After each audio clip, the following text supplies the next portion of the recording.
Delhi liquor policy સંબંધિત ભ્રષ્ટાચારના કેસમાં રાઉસ એવન્યુ કોર્ટે બુધવારે અરવિંદ કેજરીવાલની ન્યાયિક કસ્ટડીએ 19 જૂન સુધી લંબાવી હતી. કેજરીવાલને વિડીયો કોન્ફરન્સિંગ દ્વારા કોર્ટમાં રજૂ કરવામાં આવ્યા હતા. કોર્ટે તબીબી આધાર પર 7 દિવસની જામીન માંગતી કેજરીવાલની વચગાળાની જામીન અરજી ફગાવી દીધી હતી.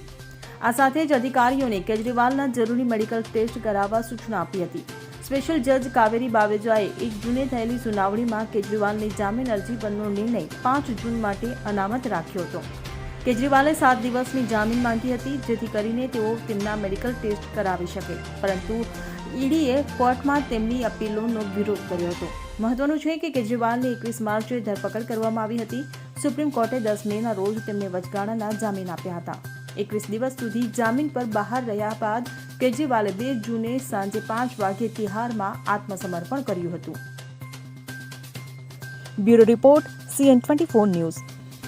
હવે જુઓ દેશ દુનિયાની તમામ ખબરો તમારી આંગળીના ટેરવે. ઉઠાવો મોબાઈલ અને Google Play Store પરથી ડાઉનલોડ કરો અમારી CN24 ન્યૂઝ મોબાઈલ એપ.